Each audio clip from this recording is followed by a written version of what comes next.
आयुर्वेद और एलोपैथी, ये दो चीज़ों को अगर मैं बोलूँ आपको डिस्क्राइब करना है तो आप किस तरीके से डिस्क्राइब करोगे? आयुर्वेद शास्त्रीय है और एलोपैथिक साइंटिफिक है। In terms of research paper आप देखोगे, आप सिर्फ Ayurveda research paper Google scholar पे आप सर्च कीजिए, you will find more than 20 lakh paper which are based on Ayurveda और हर्ब्स। 50-60 साल से अगर हम देखेंगे तो आयुर्वेद एकदम डाउन में चला गया है।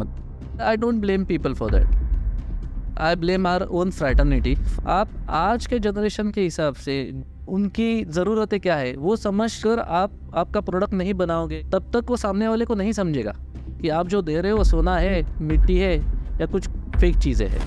तो आयुर्वेद में बड़ी बीमारी जो होती है लाइक कैंसर है, तो उन सब के इलाज भी आयुर्वेद में है। We have treated more than 1,500-2,000 patients of cancer. I also have a whole team which is dedicated for Ayurveda for cancer. Welcome to the show Kuch Ankahi बातें, जहां पर हमारे गेस्ट अपने दिल की बात बहुत ही सुकून के साथ में करते हैं। आज का एपिसोड बहुत ही खास और बहुत ही नॉलेज वाला होने वाला है। आज के हमारे गेस्ट हैं doctor Gaurav Gupte. I will complete that, Ayurvedic doctor Gaurav Gupte. Ayurveda को लेके जो हम लोगों के दिमाग में मिथ है, आयुर्वेद को लेके जो वहम है कि ये बहुत स्लो काम करता है, आयुर्वेद साइंटिफिक प्रूव्ड नहीं है, इसमें बड़ी बड़ी बीमारियों के इलाज नहीं होते हैं और एलोपैथी इमीडिएटली इलाज करता है, इन सब बातों के बारे में बहुत ही डिटेल से समझेंगे कि आयुर्वेद क्या है, एलोपैथी क्या है, या इन दोनों में डिफरेंस क्या है। सो इस एपिसोड के बारे में बहुत ज़्यादा बात ना करते हुए हम सीधे चलते हैं आज के इस एपिसोड पर।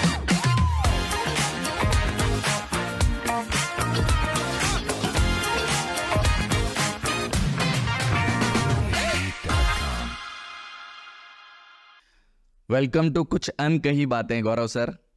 आज मैं बहुत एक्साइटेड हूँ आपके साथ काफ़ी सारी बातें जानने के लिए आयुर्वेद के बारे में।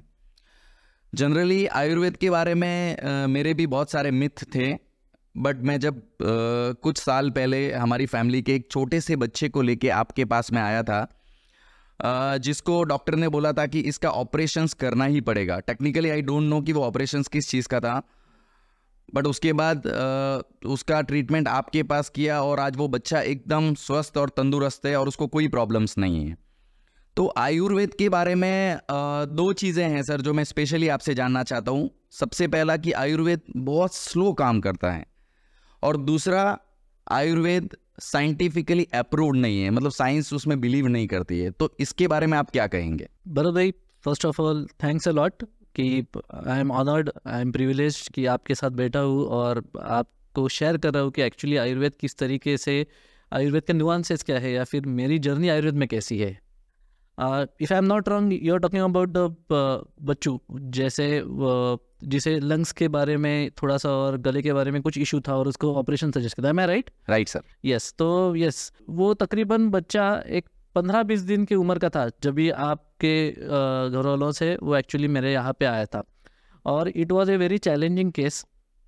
और डॉक्टर्स ने बोला था कि it is going to be hard for parents as well as that child to survive, क्योंकि उसके लंग्स एक्चुअली कोलैप्स थे, उसके जो रिब्स थे वो डेवलप नहीं हुए थे, और लैरिंगो मैलेशिया करके एक deformity which is a congenital deformity.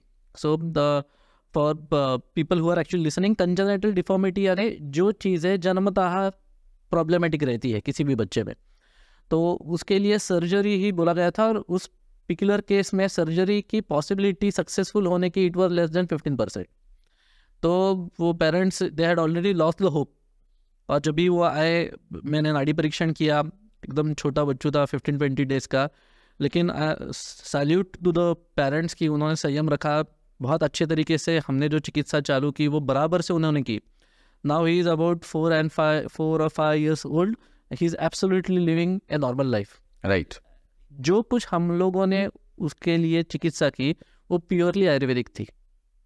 So coming to your second question, जो आपने बोला था कि बहुत स्लो काम करता है, सो ये तो आपके सामने का एक रिजल्ट है। ऐसे हमारे पास में 35,000 से ज़्यादा पेशेंट्स है, and we have treated such kind of patient जो ICU में रहे, जो इमरजेंसी उन्हें दवा चाहिए, no medicine is working, resistant infection है, ऑपरेशन कहा गया है, एकदम डायर स्टेज ऑफ कैंसर है, डायबिटिक कॉम्प्लिकेशन है, क्रोनिक रीनल फेलियर, ऐसे बहुत पेशेंट्स है जो जिन्हें इमरजेंसी मेडिसिन की ज़रूरत लगती है, लेकिन देयर इज़ अ मिथ कि आयुर्वेद बहुत स्लो तरीके से काम करता है। अभी एक सिंपल आपको उदाहरण देता हूँ, ये आता कहाँ से है। अभी हमारे पास ना डायबिटीज़ के बहुत पेशेंट्स आ जाते हैं। अभी उनकी 5-6 साल से दवा ऑलरेडी चालू रहती है। जब डॉक्टर कहते हैं कि आपको डायबिटीज़ है या थायराइड या बीपी है, तो होता ऐसा है कि उन्हें कहा जाता है कि you need to take medicine for life long, और उनका एक्चुअली वो क्योर नहीं होता, they are just managing the reports. तो एलोपैथी की दवा से वो रिपोर्ट्स ही मैनेज करते हैं। अब यही लोग हमारे पास जब आते हैं, यूजुअली नाड़ी देख के हमने के बाद जो इंटरनली उनकी स्टेट है, it takes about 1.5 years to 2 years maximum, जिसे मैं उनको बता सकता हूँ कि आपके एलोपैथिक मेडिसिन मिनिमाइज हो सकते हैं और आपका डायबिटीज़ रिवर्सल हो सकता है।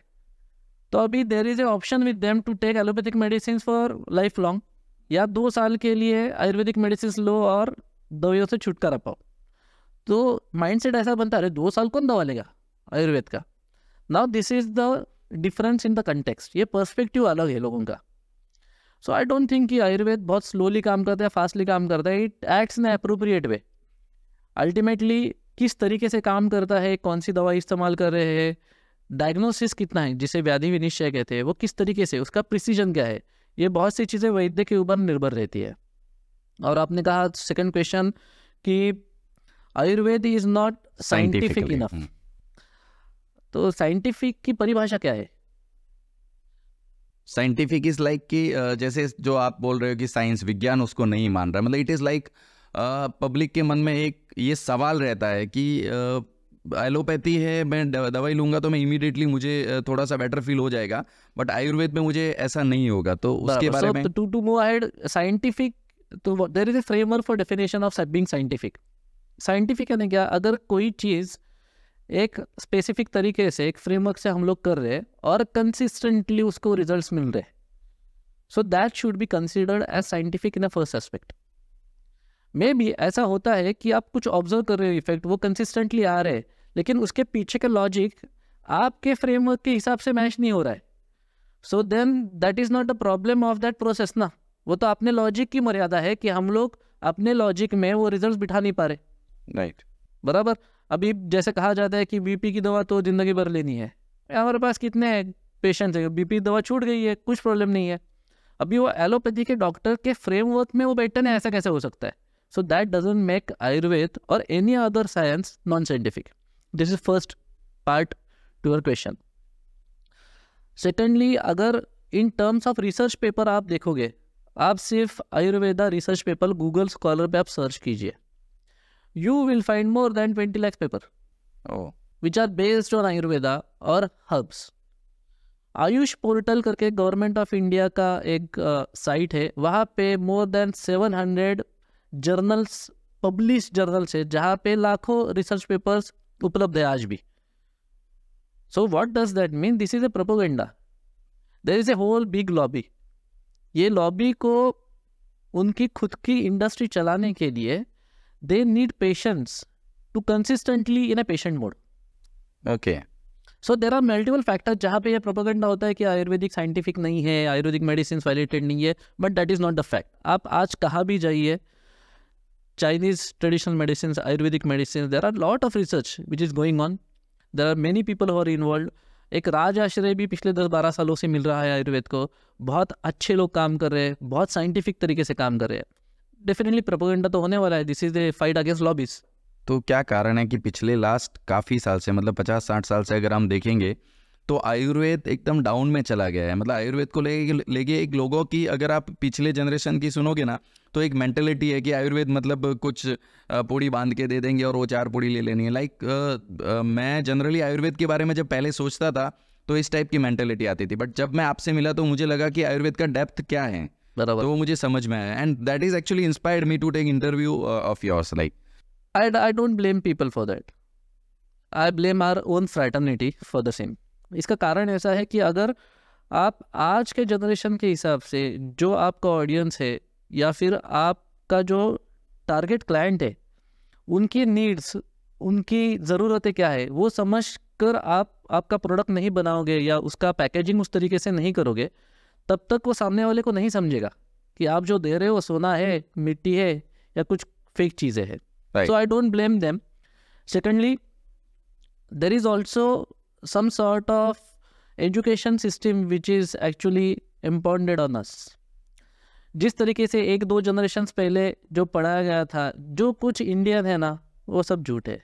जो कुछ इंडियन है, जो इंडियन रूट्स का है ना, that is not something which is effective. क्योंकि जो बाहर की चीज़ें, जो गोरे लोगों की चीज़ है, वो तो हमेशा अच्छी रहती है, हमेशा बढ़िया रहती है. So there was always self doubt. We were use to live in a low self esteem mode. So that was one of the major reason. Secondly, जैसे मैंने आपको बोला कि ये चीज़ तो मैं बिलीव करता हूँ, क्योंकि ये रियल में ऐसा परसेप्शन क्रिएट किया हुआ है. क्योंकि जब इंडिया में अगर किसी आदमी को इंग्लिश नहीं आती है तो उसको ऐसा गिना जाता है कि भैया ये कम पढ़ा लिखा है. बट जबकि अदर कंट्रीज में ऐसा है कि मतलब आपका बेसिक लैंग्वेज तो आपको सबसे पहले आना चाहिए, दूसरा आए नहीं आए. सो this is about low self esteem या लो सेल्फ वर्थ जिसे कहते हैं. सो मुझे नहीं लगता कि पीपल यानी जो पब्लिक है, अपनी आम जनता है, they are all to be blamed. Yes, there is definitely part on them. लेकिन आयुर्वेद को राज आश्रय नहीं था. अगर आज भी, this is now something which is maybe not related to the question, but मैं एक एग्जांपल देता हूँ. आज भी जो बच्चे लोग 12 साल आयुर्वेद की पढ़ाई करते हैं, they are as equivalent as doctors, लेकिन they are treated as secondary doctors even in the hospitals, even from a perspective of any kind of government also. तो ये बच्चे लोग करते हैं, ये आपके पेशेंट्स को ही ट्रीट कर रहे हैं. जो गाँव में जिसे कहते हैं कि बहुत अंदर के जो विलेजेस है, वहाँ पे जाके जो बच्चे लोग काम करते हैं वो तो मेजरली आयुर्वेदिक ही रहते हैं. क्योंकि एमबीबीएस वाले जो बच्चे रहते हैं, इतनी फीस दे के, दे डू नॉट प्रेफर कि हम लोग उधर जाके काम करें. आई am not talking in a single aspect और सिंगुलर टर्म से नहीं, बस जनरलाइज रेशो की बात कर रहा हूँ. तो they are not paid at par with their allopathic doctors और पियर्स. Right, true. तो यहाँ पे अगर भेदभाव है तो डेफिनेटली जो बच्चे पढ़ रहे हैं आयुर्वेद, उनके मन में भी ये भेदभाव तो आने वाला है. तो फिर इसको जो आयुर्वेद को जो इम्पोर्टेंस मिलना चाहिए या जो बढ़ावा मिलना चाहिए, उसके लिए क्या चीज़ें होनी चाहिए जो नहीं हो रही है? सर वो तो अपने आप हो रहा है. अभी बाहर से गोरे लोगों से आ रहा है ना, तो गोरे अभी बोलने लगे आयुर्वेद अच्छा है, आयुर्वेद अच्छा है, तो अभी अपने लोग भी सीख जाएंगे. तो गोरों से आने के बाद में होता है वो. सो आपका, मैंने देखा है कि आपके पापा एलोपैथी के डॉक्टर थे और आपने आयुर्वेद को चुना. तो आपने आयुर्वेद को क्यों चुना? एक्चुअली मैं मेरे जनरेशन में 4th जनरेशन डॉक्टर हूँ. मेरे फैमिली में 4th जनरेशन डॉक्टर हूँ. और मेरे great grandfather was one of the first doctors in Thane district. बाद में मेरे जो ग्रैंडफादर है, up till that point he actually went to Calcutta. मेरे ग्रेट ग्रैंडफादर भी तभी कलकत्ता में ही कॉलेज था. My father also started practising allopathic medicine. But I may call it as destiny, or I was lucky enough from my whole family that I was being pushed. मैं आयुर्वेद में ढकेला गया. So there was a small story कि मेरे घर वालों का ऐसा belief था कि मैं बहुत होशियार बच्चों में से एक हूँ. ऐसा एक उनकी अंधश्रद्धा थी. तो नहीं, ऐसे सच ही बोलते थे. तो उनको ऐसा लगता था कि यार ये बंदा तो अच्छा काम कर रहा है, पढ़ाई कर रहा है, तो ये तो डेफिनेटली मेरिट में आने वाला है. तो मेरिट में आएगा तो वो टाइम पे I was talking about when I passed in late 90s. तो वो समय में, अभी का तो पता नहीं है, मोस्ट प्रोबेबली अभी बहुत से एवेन्यूज एजुकेशन में ओपन हो गए. लेकिन वो टाइम पे बच्चा अगर अच्छा पढ़ता है तो वो साइंस में जाएगा तो इधर वो डॉक्टर होगा, इंजीनियर होगा. और था क्या वो टाइम पे, और डॉक्टर होगा तो MBBS. वो जो MBBS रहते हैं उनको सर पे मुकुट रहता है और वो सुपरमैन का केप रहता है. तो उस तरीके से हम लोग को भी प्रोग्राम किया गया था. Unfortunately, some things happened. We were going through some challenging phase, or I was not able to actually secure the marks. Or I was confident enough कि I would be getting X percentage in my competitive exam. और वो जब भी नहीं मिला, और due to other reasons, because I belong to a general category, तो हमारे पास तो रिजर्वेशन का प्रिविलेज भी नहीं था. तो वो टॉप होने के बावजूद भी, इन द टॉपर रैंक में होने के बावजूद भी, we were going through a financial challenging phase. So our family was not in mode of affording basic fees of 1 lakh rupees for MBBS. तो दीज वे सर्टन सर्कमस्टेंसेस जहाँ पे I was being pushed to Ayurveda. So मैंने choose किया कि पुणे में मैं आयुर्वेद सीखना चालू कर दो. And I was lucky enough that was the college through which I started my journey.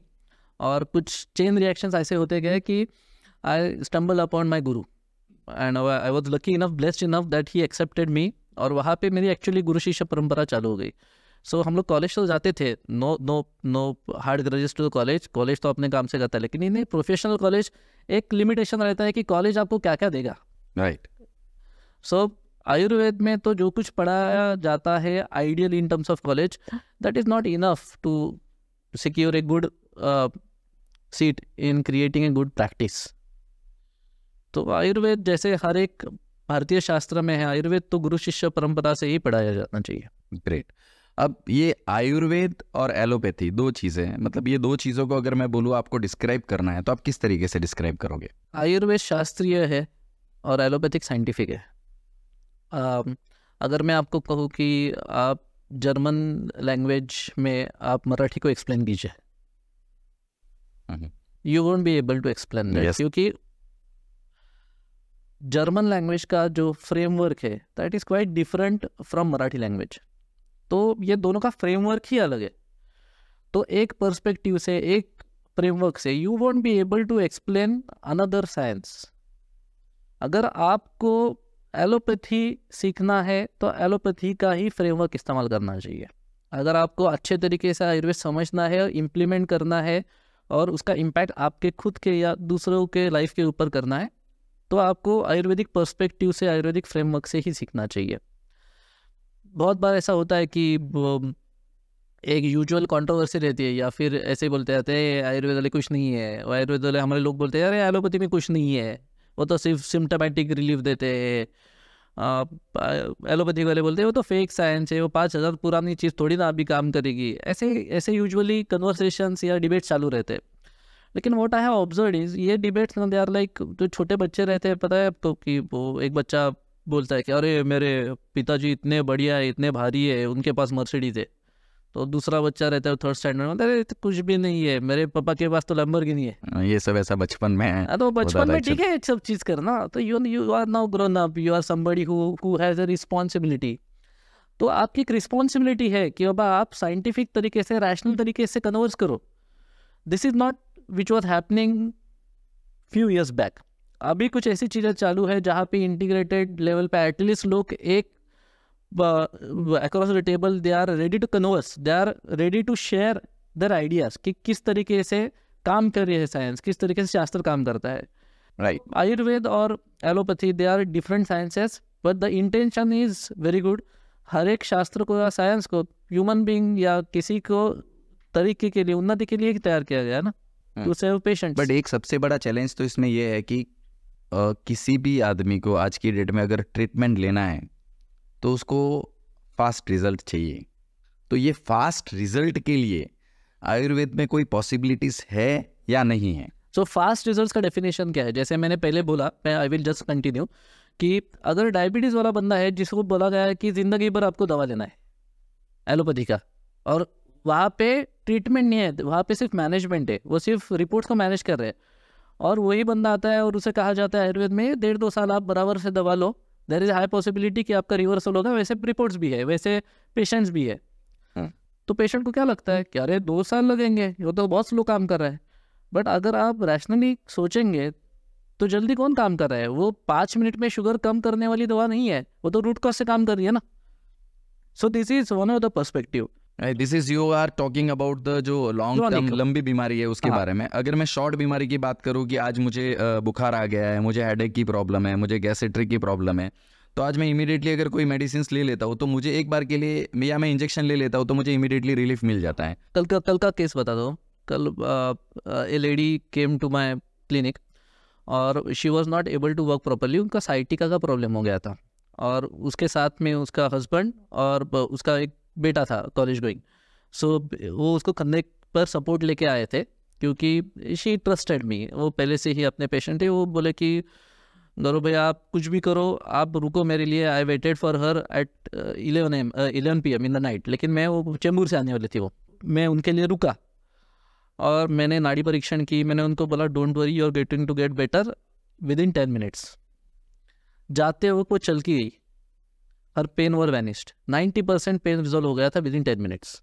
Sciatica का पेन था। So it is possible in Ayurveda also. It happens regularly. It happens regularly. It is. People are not aware maybe. Yes, योजकस् तत्र दुर्लभः. दो aspects है इसमें कि जो वैद्य आज काम कर रहे हैं, they are not well versed with the actual science. वो एलोपैथी के दृष्टि से आयुर्वेदिक मेडिसिन देते हैं. This is one of the problem in Ayurvedic fraternity. Secondly, लोगों को अच्छे डॉक्टर या अच्छे वैद्य मिलना इज रेयर थिंग. Right. तो बराबर तरीके से रिसर्च करके आप टीवी या मोबाइल जब भी चूज करते हो तो रिसर्च कितना करते हो? Right. हाँ, बहुत तो सारा. अच्छे वैद्य के लिए थोड़ा तो रिसर्च करो, मिल जाएंगे. अच्छे लोग हैं, बहुत अच्छे काम कर रहे हैं. ग्रेट. वो मुझे लगता है ये एक मेजर इश्यूज हो सकता है कि लिमिटेड लोग हैं जिनके पास बहुत नॉलेज है. आप जब अभी बात कर रहे थे तो नाड़ी परीक्षण की बात कर रहे थे, मतलब मैंने ये भी रिसर्च किया है कि नाड़ी देखने के बाद, मतलब नाड़ी से भी आप काफ़ी सारी बीमारी के बारे में जो बॉडी में जान लेते हो, तो ये कैसे पॉसिबल है? दशविध परीक्षण कहा गया है आयुर्वेद में. दशविध परीक्षण यानी 10 तरीके के डायग्नोसिस के तरीके हैं आयुर्वेद में, हमारे संविधान में लिखा गया है. उसमें से एक तरीका है नाड़ी परीक्षण. तो नाड़ी परीक्षण में होता है ऐसा है कि नब्स जिसे कहते हैं, पल्स जिसे कहते हैं, उस पर ये 3 उंगलियां है. सो आई एम लिफ्टिंग एम. सो ये 3 उंगलियां है. ये 3 उंगलियां actually this is the area या आर्टरी पे रख के हम लोग पल्स का सेंसेशन लेते हैं. ओके. एंड प्रैक्टिस से, ट्रेनिंग से you start perceiving the things. वो स्पर्श के ऊपर किस क्वालिटी का स्पर्श है, कौन से एरिया में हो रहा है, जहाँ से आपको डायग्नोसिस होने लगता है कि ये बंदे के अंदर इशू क्या है, इसके रूट कॉजेस क्या है, इसके तकलीफ के. शास्त्रों में ऐसा विधान है कि मैं थोड़ा सा ट्रांसलेट करके बोलता हूँ कि शास्त्रों में ऐसा विधान है कि you will be able to be तद्रुप with the patient. That means कि you will be able to be in resonance with the energy of patient. Resonance यानी you will be able to match with the frequency of the patient. इसका अर्थ ऐसा है कि अगर आप नाड़ी अच्छे तरीके से देखने लगोगे, या इफ़ यू आर ट्रेंड, वो एक विद्या है, तो वो अगर गुरु शिष्य परंपरा से आपको मिलती है, तो पेशेंट का डेटा, जो कुछ वो फील कर रहा है, जो कुछ उसके इंटरनल फिजियोलॉजी में चेंजेस हो रहे हैं, पैथोलॉजी हो रही है, जो कुछ की व्याधि की संप्राप्ति हो रही है, वो अपने आप आपको रेजोनेट होने लगती है. And you will be able to gauge, you will be able to diagnose the root cause of the problem. और पेशेंट ऐसे हो जाते हैं कि अरे ये कैसे पता चला आपको, जो आप ज्योतिष है क्या, अभी है क्या, वो है क्या. So this is not something which is miracle, this is not something which is created by me. वो तो शास्त्रों में प्रमाण है, उस तरीके से सिर्फ आप करो तो कोई भी एक 2-3 साल के प्रैक्टिस से अच्छा नाड़ी परीक्षण कर सकेगा. This is what my belief is. Right. Because हम लोगों को भी ऐसे ही लगता था, नाड़ी परीक्षण करके बीमारी बता देता आदमी. It is like a magic. हाँ, it seems to be magic but it is not magic. लेकिन येस, डेफिनेटली कुछ प्रैक्टिसेस है, कुछ स्पिरिचुअल प्रैक्टिसेस है जिसकी वजह से आपका परसेप्शन बहुत एनहांस होने लगता है. And you are able to diagnose the root cause of the patient, the symptoms of the patient, what his body actually is in need of. ये बहुत अच्छे तरीके से एकदम प्रिसाइजली आप बता सकते हो नाड़ी परीक्षण से. राइट. तो जनरली आपका कभी ऐसा होता है जैसे नाड़ी परीक्षण करते हो या रिपोर्ट्स वगैरह देखने के बाद जब आप पेशेंट के साथ बात करते हो तो उनको कोई क्रिटिकल हेल्थ इश्यूज है, समझो बड़ी बीमारी या प्रॉब्लम्स है, तो वो उनको एक्सप्लेन करना है तो एक डिफ़िकल्टी आती है, या फिर वो आप किस तरीके से एक्सप्लेन करते हो? अभी एज इन केस ऑफ मैं आयुर्वेदीय वैद्य हूँ, इसका मतलब ऐसा नहीं कि जो रिपोर्ट्स है वो सब कुछ झूठ है. They are valid proof. Right. लेकिन मेरे डायग्नोसिस के लिए they are something which is secondary. मेरा डायग्नोसिस तो दशविध परीक्षण से ही होता है. लेकिन अगर पेशेंट को बताया जाता है कि अरे आपके शरीर में वात कम हो गया है, पित्त बढ़ गया है, he won't be able to adjust with what I am actually talking. Right. उसके लिए क्या इंपॉर्टेंट, भाई ये शुगर कम नहीं हो रहा है, बस ये कोलेस्ट्रॉल बढ़ा हुआ है, ये प्रॉब्लम है. बाकी ज्ञान मत देना. बाकी ज्ञान मत दे. हाँ, मेरा ये कोलेस्ट्रॉल बढ़ा हुआ है, मेरा ये ब्लड प्रेशर है, तुम कम कैसे करोगे? ट्रू. बराबर. So these things are important to make the patient understand. So usually what I teach my students as well as what I practice is कि जब भी पेशेंट आता है आप आपका डायग्नोसिस कर लो, और ये सिर्फ रिपोर्टिंग के लिए आपके साथ में वैलिडेशन के लिए रख दो. पेशेंट को एक्सप्लेन करने के लिए आप एक्सप्लेन कर दो कि अंदर इश्यूज क्या है जिसके वजह से आपका कोलेस्ट्रॉल बढ़ रहा है, और आप आयुर्वेदिक डायग्नोसिस करके ही उसको आयुर्वेदिक मेडिसिन देना. यानी कोलेस्ट्रॉल बढ़ा है, cholesterol is something which is allopathic diagnosis. It is just a parameter. लेकिन उसके पीछे के जो रूट कॉजेस है, जो पंचमहाभूत में जो इम्बैलेंसेस है, त्रिदोष में जो इम्बैलेंसेस है, that diagnosis is actually going to be the Ayurvedic diagnosis. उसके रिफ्लेक्शन आपके कोलेस्ट्रॉल के पैथोलॉजी पे आ रहे। तो आप आयुर्वेदिक ट्रीटमेंट ऑथेंटिकली दोगे तो कोलेस्ट्रॉल तो अपने आप नॉर्मलाइज होने वाला है, क्योंकि ultimately we are intending to stabilise your body, to bring your body into harmony. तो मैं जब भी रिपोर्ट्स आते हैं तो I keep it as for validation, और पेशेंट को एक्सप्लेन करता है ये आपके पहले की रिपोर्ट से, बाद की रिपोर्ट से, दिस मीन्स आपको अभी लगा कि आयुर्वेद काम कर रहा है, बस सिंपल। तो आयुर्वेद में जैसे अगर मैं बात करूँ कि बड़ी बीमारी जो होती है लाइक कैंसर है या इस टाइप की बड़ी कोई हेल्थ इश्यूज है, तो उन सब के इलाज भी आयुर्वेद में है? हाँ, we have treated more than 1000-2000 patients, 1500-2000 patients of cancer. Oh हाँ, और बहुत अच्छे तरीके से रिजल्ट्स मिलते हैं, और रिसर्च अभी बहुत ही बढ़िया तरीके से पिछले 3 सालों से हो रहा है। We are now working in integrated way of treating patients. So we do have about 6 to 7 allopathic hospitals, about 350 beds. So Bodies and Medicare is a company, and I also have a whole team which is dedicated for Ayurveda for cancer.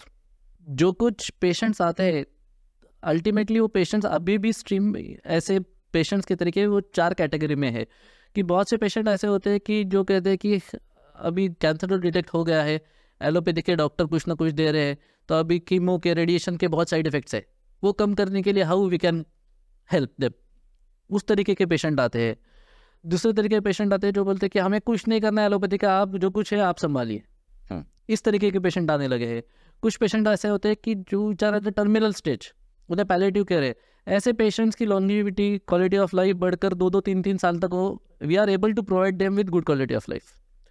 ऐसे patients बहुत से जहाँ पे cancer का reversal हो गया है, उसका रिलैप्स नहीं हो रहा है, we are maintaining them since 8 to 10 year, जिसका प्रोग्नोसिस यानी उसकी लाइफ की वैलिडिटी शायद 2 या 3 साल की थी। So these are major 4 or 5 categories जहाँ पे अपने पेशेंट्स आते हैं, and we are treating them at par. बहुत अच्छे तरीके से रिजल्ट आ रहे हैं। बहुत से ऐसे केसेस हैं जहाँ पे एक्चुअली केमो की और रेडिएशन की ज़रूरत क्वान्टिटेटिवली कम पड़ने लगी है। उसके साइड इफेक्ट्स तो इमीडिएटली कम हो जाते हैं, यानी जो पेशेंट्स आते हैं they are able to actually see कि बाबा बड़े बड़े हॉस्पिटल्स में जब भी जाते हैं तो साथ में वो केमो का पूरा रेशन जैसा लाइन रहता है बेचारे लोगों के लिए, तो दे आर एबल टू सी कि बाकी के लोग उनके साथ में जिनकी केमो या रेडिएशन चालू हुई उनके हाल क्या है और वो खुद कौन से स्टेज पे है। तो वहाँ से ही अभी क्या होने लगा है कि वो patients usually share, they have started sharing on social media, they have started sharing with the patient they meet in the hospital, तो वहाँ से रेफरेंसेज आने लगे, we are able to help them। लेकिन अल्टीमेटली प्योर आयुर्वेदिक प्रैक्टिस से we are able to help cancer patients in a huge way। Right, मतलब आयुर्वेद में इतनी सारी चीज़ें और इतने इलाज है। Actually I am also not aware with many things. बहुत सारे लोगों को पता ही नहीं है कि इतने सब इलाज और इतनी सब चीज़ें आयुर्वेद में है, और आयुर्वेद से बड़ी बीमारी भी ठीक हो सकती है। बिकॉज आई थिंक सो या तो इसका प्रॉपर रिप्रेजेंट नहीं है या जो भी नहीं है, बिकॉज आज भी मेजरली लोग एलोपैथी को प्रीफर कर रहे हैं because they are not aware maybe. I absolutely agree, और इसके लिए again our fraternity as wholly responsible, और we do have limitations as a vaidya. आज के टाइम में हमें क्या क्या लिमिटेशंस है? अच्छे तरीके के गुरु नसीब से मिलना, वो सातत्य रखना, 10-12 साल पढ़ाई करने के बाद में प्योर आयुर्वेदिक प्रैक्टिस करना इन ए कंडीशन जहाँ पे लोग सप्लीमेंट्स या हर्बल मेडिसिन के जैसे आयुर्वेद को देखते हैं। ऐसे चैलेंजिंग केसेस में फर्स्ट प्रेफरेंस नहीं रहता। Right, there is limitation of creating huge wealth from Ayurvedic practice. Limit ऐसा नहीं कि नहीं होता, लेकिन यूजुअली अगर आप शास्त्र के बारे में अच्छे तरीके से पढ़ोगे और इम्प्लीमेंट करने लगे तो अपने आप अनएथिकल प्रैक्टिस होगी ही नहीं आपसे। Okay. आप कर ही नहीं पाओगे। बेसिकली मैं ये समझता हूँ shastra is something like kind of scientific. Yes, shastra is scientific, it is a sacred science for us. Right, तो होता ऐसा है कि ये लिमिटेशंस में वो डॉक्यूमेंटेशन करना, बहुत बड़े जर्नल्स में पब्लिश करना, इट बिकम चैलेंजिंग, क्योंकि जो जर्नल्स में पब्लिश किया जाता है दे आर क्रिएटेड, यानी उनके जो पीयर जर्नल के जो एडिटर्स रहते हैं या फिर स्क्रूटिनी करने वाले मेंबर्स रहते हैं, उनका पर्सपेक्टिव क्या रहता है, पूरा एक नया साइंटिफिक तरीके से रहता है। वो फ्रेमवर्क जो है that is not the framework on which Ayurveda is based on. तो शायद हम 200 पेशेंट्स का डेटा देंगे और 200 पेशेंट्स में हम लोग 10-15 अलग अलग दवा इस्तेमाल करेंगे, लेकिन कॉज कैंसर ही रहेगा। ओके, अभी एलोपैथी में ऐसा नहीं है।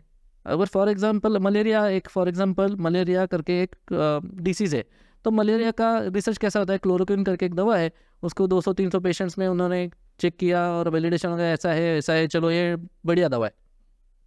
अगर हमारे पास मलेरिया का कोई पेशेंट आता है, 200 पेशेंट आएंगे, तो शायद हम लोग 200 अलग अलग दवा देंगे और सब लोग ठीक भी हो जाएंगे, क्योंकि हम लोग वो चीज़ को मलेरिया जैसे देखते ही नहीं है. We do have different kinds of diagnosis system. We are not dependent on the kind of infection that is occurring inside the body. We are more focusing on the body and the energy of the patient. तो उसको support करेंगे तो malaria या इस तरह का infection अपने आप सबसाइड हो जाता है. तो ये पर्सपेक्टिव अलग है. So it is becoming more challenging कि बाबा आपको हिंदी आता है, मुझे आता है फ्रेंच, तो मैं आपको समझाऊँ कैसे? राइट. तो ओके. कौन गलत है कौन सही है ऐसा नहीं है. These are challenges and we are taking efforts कि जहाँ पे ओपन माइंडेडली हम लोग अच्छे तरीके से साइंटिफिक तरीके से डॉक्यूमेंटेशन करें. मैं आपसे सब डिजीज़ के बारे में भी सुन रहा था. तो कोई ऐसा पेशेंट है आपके मेमोरी में कि जिसको एक्सट्रीम ऐसी कुछ बीमारी थी जो शायद ठीक होने के चांसेस भी कम थे और एलोपैथी से उसकी उम्मीद ख़त्म हो गई थी और आपने उसको ठीक किया, ऐसा कुछ कोई? एक्चुअली सर वीकली बेसिस पे ऐसे बहुत से पेशेंट आते हैं, यानी बहुत सारे पेशेंट है. उसमें से कुछ स्पेसिफिक पेशेंट्स के बारे में अगर बताएंगे तो हम तो एक we are treating with liver cancer और लिवर सिरोसिस के भी पेशेंट बहुत से आते हैं. तो उसमें से एक पेशेंट था हमारा, उनका बिलिरुबिन जो नॉर्मली 0.9 के बीच में रहता है, उनका 36 बिलिरुबिन हुआ था. ओहो. यानी it was more than 40-30 times. और उनका पेट इतना बड़ा हो चुका था क्योंकि उसमें जलोदर जिसे कहते हैं, यानी असाइटिस कहते हैं, पानी जम जाता है पेट में. और उन्हें हॉस्पिटल में जब भी गए 2-3 बार टैपिंग किया था ना, पानी निकाल के टैप करके दिया था और रिकरेंस असाइटिस उनको बैठ रहा था. तो जब भी this all started, it was in very early part of my career. About वो पहले 10 पेशेंट्स में से एक पेशेंट थे हमारे. तो जब भी वो आए हमारे पास में, जो उनका बेटा मुझे लेने के लिए आया था, आई विजिटेड हिज होम और उन्होंने बेटे ने कहा था कि भाई अभी किसी ने कहा कोई आयुर्वेद का ट्राई कर लो, इसलिए हम लोग आपके पास आए. और वैसे हम लोगों ने तो बता दिया है 2-3 दिन सिर्फ देखो आप मदद कर सकते हो, क्योंकि उनके एक भाई थे वो यूएस में थे. तो उनका इंटेंशन ये था कि वैसे भी 2-3 दिन बचे, हम लोगों ने उनको बोला है आने के लिए, तो अभी जो कुछ है आप देख लो. तो वो स्टेज में मेरे पास आए थे. That patient was living healthily up to 8 years. हम लोगों की चिकित्सा चालू हुई. Her ascites was completely gone. His ascites were completely cured. उनका लीवर का फंक्शनिंग है वो अपने आप नॉर्मल आने लगा after treatment. His treatment went for about 1.5 years. 1-1.5 साल में वो पूरे तरीके से ठीक हो गए थे. Yes, definitely there were medicines which were going on. उन्होंने खाना पीना बहुत अच्छे तरीके से संभाला.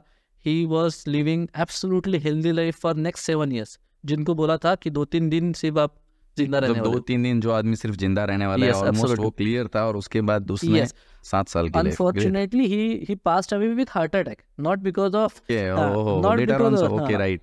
सो लेटर ऑन जो मतलब वो गए तो भी, राइट. ओके. सो ऐसे तो सर हर वीकली कोई ना कोई केसेस आते हैं. अभी there are many students who are now, I am being privilege कि जो गुरु रूढ़ है हमारा, यानी हम लोग को जो गुरु से मिला है, तो आयुर्वेद शास्त्र में हम लोग कहते हैं गुरु ऋण है. इसका मतलब कि देयर इज अ लोन, गुरु का लोन है. राइट. गुरु का लोन है. तो वो लोन कैसे जाएगा जब ये हम लोग नेक्स्ट जनरेशन को जो कुछ है वो जो शेयर करने लगेंगे. तो अभी पिछले 3-4 सालों से बहुत से बच्चे लोग आ रहे हैं जो पढ़ रहे हैं. Interest is getting more and more deeper in pure Ayurvedic medicine. तो हम लोग शेयर करते हैं तो उनको भी अभी वो हील करने लगे, वो देखने लगे कि बाबा आयुर्वेद में किस तरीके से रिजल्ट्स मिलते हैं ऑन रेगुलर बेसिस. ये वन ऑफ पेशेंट नहीं है ऐसा नहीं. तो जैसे ये लोगों का, आप नए लोगों का आप अभी स्टार्ट कर रहे हो, वैसे आपका आयुर्वेद का जर्नी स्टार्ट कैसे हुआ? हाँ, हम लोग थोड़ा सा डिबेट हो गए थे. आपने पूछा था it was a very interesting journey. यानी जब भी मैं अभी रेट्रोस्पेक्टिवली देखता हूँ how I landed into Ayurveda. जैसे मैंने आपको बोला कि I was not able to get admission in allopathic stream. तो वो टाइम पे ना MHCT यानी एक एंट्रेंस टेस्ट होती थी. तो आई अपीयर्ड फॉर द एग्जामिनेशन. वो राउंड्स होते थे और राउंड्स होने के बाद में एक सेंट्रलाइज सिस्टम होती है जहाँ पे हम लोग देते हैं, इंटरव्यू देते, 2-3 कॉलेज में एक हम लोग चूज़ करते. तो as a somebody who is living in and around Mumbai, तो अपने आप एक कि वो बाहर क्यों जाने का है, मुंबई इतना है, इतने कॉलेज है 4-5, तो उधर ही पढ़ेंगे। लेकिन कुछ ऐसी चीज़ें हुई जहाँ पे I was being guided by somebody, I feel that it was a divine intervention on his part. वो बंदा आज के बाद में, उस दिन के बाद में अभी तक कभी भी नहीं मिले, और उसके पहले मेरे पापा से वो 10 साल पहले मिले थे। उनकी कुछ जान पहचान हो गई थोड़ी सी, 10 साल बाद वो मिलते हैं वो राउंड के समय, और वो कहते हैं अगर आपको आयुर्वेद पढ़ना है, ये बच्चे में कुछ दिख रहा है, यही कॉलेज में आप जाइए। That was a new college, that was a private college. और वहाँ पे मैं मेरी जर्नी चालू की। For first 1 year 1.5 year I was completely anti Ayurvedic person. Okay, ये क्या है सब झूठ, ये ऐसा थोड़ी रहता है। मतलब जो आयुर्वेद को लेके जनरली आम पब्लिक की जो मिथ है बहुत सारे लोगों की, आप भी वो स्टेज पर ही थे। परफेक्ट, ये सब झूठ है, ऐसा कुछ नहीं रहता। मैं तो बाय कंपल्शन साला इधर आ गया हूँ, इधर कोई किसको रहने का इधर। तो पहले 1 साल 1.5 साल मेरे टीचर लोग, शायद तुमको याद रहेगा, तो उनको अभी कभी मिलेंगे तो दे विल बी ऑल्सो सरप्राइज्ड कि अरे ये बंदा कैसे आयुर्वेद करने लगा। तो I was a rebel, I was completely anti Ayurvedic person. कुछ चीज़ें ऐसी हुई जहाँ पे मेरी और आई वॉज, जैसे मैंने कहा, I was stumbled upon a incident जहाँ पे मैं मेरे गुरु से मिला, and he accepted me as he student, और that journey was very fascinating. मुझे बुलाया गया क्लिनिक में कि आप ही आकर आप, we were like back benchers in the college, जो मस्ती करते रहते हैं, कुछ नहीं, उनका भवितव्य कुछ नहीं है, ये तो सब अभी आनंद है। तो उस तरीके की कैटेगरी में हम लोग को गिना जाता था। तो जो मेरे गुरु थे, he was a honorary visiting professor. तो वो टाइम में भी वो, he was like an angry old man, जो एक स्टॉलवर्ड्स रहते, लेजेंड्स रहते, उस तरीके से वो कॉलेज में महीने में एक बार आते थे, कुछ बोलते थे, चले जाते थे। और हम लोग को कंपलसरी वो टाइम पे बैठना पड़ता है क्योंकि सर आ रहे, इतने दूर से आ रहे, so he is a respected fellow in our own field. तो हम लोग बैक बेंच पे मस्ती करते रहते थे। तो सर ने कुछ पूछा क्वेश्चन और उठाया ऊपर कि आप बोल रहे हो ना ये ऐसा ऐसा, एक काम करो, ये क्वेश्चन का आंसर बोल दो आप। तो क्या, मुझे भी याद नहीं क्या हुआ, मैंने कुछ बता दिया, साला तुक्का लग गया। और पब्लिक भी हैरान कि गौरव ने कैसे बोला ऐसा, राइट। तो at that moment something happened, I was thrown out of the class, even though I was giving appropriate answer, क्योंकि I was not somebody who was discipline fellow. तो मैं डिस्टर्ब कर रहा था, मुझे तो क्लास से अकेला गया, लेकिन आंसर बराबर दिया था। At the end of the lecture he put hand on my shoulder, so उन्होंने मुझे कहा एक काम करना, कल मेरे क्लिनिक पे आ जाना। So I was invited by him to attend his clinic. तो कॉलर टाइट, अरे यार सर ने बुलाया, राइट। बहुत ही वॉज स्टॉलवर्ड बिकॉज ही, उनके क्लिनिक में यूजुअली एंट्री करना वॉज समथिंग विच वॉज, वो ऐसे कैसे टिपिकल गुरु आश्रम, वहाँ पे एंट्री करना ही यूजुअली मना है, तो स्टूडेंट्स नहीं रहते थे। तो जब भी मुझे इनवाइट किया गया तो वो एक अलग लेवल का एक्साइटमेंट था, अरे स्पेशल, तो एकदम फुल स्टाइल में। So when I went to his clinic the next day, 10-15 लोगों का सीटने बैठने का कैपेसिटी था उनका केबिन का, और बाहर का हॉल था वो तकरीबन 25-30 लोगों के बैठने का कैपेसिटी का था। तो जब भी मैं एक्चुअली अंदर गया, सो पहले दिन सर, तो क्लिनिक से पहले हम लोग गए थे, मैं गया था, और उनका एक पुराना असिस्टेंट था, तो मैं खड़ा था उधर। सो सर आ गए, टाइम हो गया सर का, सर आके बैठ गए। तब तक आई वॉज नॉट इवन एक्नॉलेज्ड, या मैं तो इनविजिबल था। अभी आप आ रहे हो और मैं आपको एक्नॉलेज ही नहीं कर रहा हूँ। So this was the first lesson कि I was not being acknowledged enough. मैं एक्नॉलेज, मैं इनविजिबल हूँ या विजिबल हूँ, वो दिक्कत ही नहीं उनको, तू है या नहीं है, मेरे को क्या फर्क पड़ रहा है। राइट। पेशेंट आ गए, पेशेंट आने के बाद 2 पेशेंट सामने बैठे, पेशेंट के बारे में केस टेकिंग चालू हुआ। तभी मेरे को सर ने नोटिस किया, अरे तू इधर खड़ा है, पेशेंट तो सामने है, अभी कितनी गर्दी है इधर, पेशेंट को डिस्कम्फर्ट होगा ना। इतना बड़ा रूम, 15 लोगों का रूम, उसमें सिर्फ 3 लोग बैठे थे, मैं चौथा था, और सर मुझे बोल रहे कि कितनी गर्दी हो रही है, you get out of the cabin.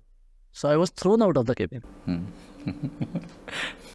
वो स्पेशल पर्सन वाली जो थी, रुबाब थे, वो सब निकल गया पूरा। तो आई was thrown out of the cabin. तो मैं बाहर जाके खड़ा रहा, क्लिनिक खत्म हुआ, again I was invisible person, मुझे एक्नॉलेज नहीं किया गया, हाय हेलो बाय भी कुछ नहीं। सर चले गए, नेक्स्ट दिन आ गया। अभी नेक्स्ट दिन तो अभी अकल ठिकाने आ चुकी थी ना, अभी अंदर कैसे डायरेक्ट जाऊँ? I was sitting in the hall, जो वेटिंग एरिया था। बाहर 2-3 पेशेंट थे, जस्ट सर आए। सर का एक रिचुअल है, अभी भी है वो रिचुअल। सर आने के बाद 2-3 चीज़ें करते हैं, it is related to his own practices, ritual practices. तो फिर से I was not being seen, मुझे देखा ही नहीं सर ने। सर अंदर गए, क्लिनिक ख़त्म हुआ, तब तक मैं बाहर खड़ा था। सेशन ख़त्म होने के बाद मैं जाते हो, अरे तू आया, कैसा है तू? अच्छा अब एक काम करना, इधर बहुत गर्दी होती है ना पेशेंट को, कल से बाहर खड़ा रहना। हाँ हाँ, पूरा ego shatter. This call that time भयंकर इंसल्ट। भयंकर इंसल्ट, भयंकर इंसल्ट, भयंकर इंसल्ट। तो पूरा ईगो शाइटर। तो नेक्स्ट डे बंदा बाहर खड़ा है क्लिनिक के बाहर। तो पहले दिन कार्ड बीट दिया था, वो पूरा ईगो शाइटर हो गया। अभी कॉलेज में जाके बोलूं भी क्या? Right. I was standing in the cabin on the first day. On the third day, I was standing outside the clinic. Right. मैं 7 दिन तक बाहर खड़ा था। What was the reason? पता नहीं, शायद डटे रहो बस। Great. अपना टाइम आएगा। और शायद कभी ऐसा भी हुआ रहेगा कि जाके क्या बोलूँ कि भगा दिया। वो भी नहीं बोल सकते। The process was that कि वो बाद में पता चलती है चीज़ें। On the 7th day, I was being allowed in the clinic. Right. मैं पहले 6-7 महीने तक सिर्फ पुड़िया बांधा था, दवा बांधा था। I was not allowed in the clinic, in his own clinic, यानी अंदर जब पेशेंट चेक करते हैं। तकरीबन 7-8 महीने के बाद में I was allowed to observe how he is diagnosing patients, वो किस तरीके से चेक कर रहे हैं। Right. बाद में मुझे पता चला कि शास्त्रों में एक विधान है, अशिष्याय न देयम। इसका मतलब है जो एलिजिबल स्टूडेंट नहीं है ना, उसके हाथ में वो विद्या देनी ही नहीं चाहिए, ऐसा शास्त्रों में विधान है। Right. Okay. सो वो बाद में पता चलती है रेट्रोस्पेक्टिवली चीजें। आई वाज बीइंग टेस्टेड, वो टेस्टिंग था। ईगो शाइटर होना चाहिए, तू कुछ नहीं है। Right right. तेरा अस्तित्व ये नहीं है। मतलब वो बोलते हैं कि मारने के बाद ही लोहा जब तक तू सरेंडर नहीं होता गुरु को, शास्त्र को, तब तक no door is going to be open for you. So वो सरेंडर होने की प्रोसेस थे, it is about losing yourself. This is a paradox. जब तक आप खुद का अहंकार, खुद का अस्तित्व, खुद का ईगो आप फेंक नहीं देते, ड्रॉप नहीं होता, तब तक your guru is not going to accept you, तब तक he is not going to give you what he has. तो वो तो खजाना है, तो सब कुछ मतलब आपको सीखना है तो उसके पहले आपको बेसिक कुछ मोरल चीजें हैं जो जाननी पड़ेगी। यस, वो खुद का अंदर, खुद का अस्तित्व पूरा भूल जाना चाहिए। So this was start of my Ayurvedic journey. तो बाद में नाड़ी परीक्षण हुआ, so I was being trained in a different way. तो सुबह ब्राह्मण मुहूर्त पे उठकर वो कुछ प्रोसेस होती थी, सो वो ट्रेनिंग नाड़ी का चालू हुआ। Then I started my practice, और पेशेंट्स ठीक तो हो रहे, पेशेंट अपने नसीब से आते हैं। ओवरऑल अगर मैं आपके बारे में जनरली बोलता हूँ तो ऐसा होता है कि एक Ayurvedic doctor with modern thoughts, so how suitable it is on you? See, Ayurveda is one of the most modern sciences.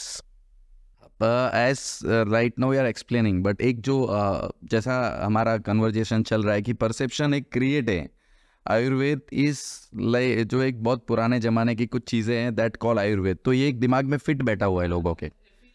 मुझे लगता है आपको कई बार ये चैलेंजेस आते होंगे कि लोग आपके पास आयुर्वेदिक डॉक्टर करके आते होंगे, उनको लगता होगा कि कोई बूढ़ा आदमी और एकदम ऐसा मॉडर्न। अरे बहुत, अभी तो दाढ़ी भी थोड़ा बढ़ा दिया है, तो पहले आते थे ना 4 साल पहले, वो आने के बाद में पेशेंट मुझे बोलते नहीं वो मुझे ना मेन डॉक्टर से मिलना है।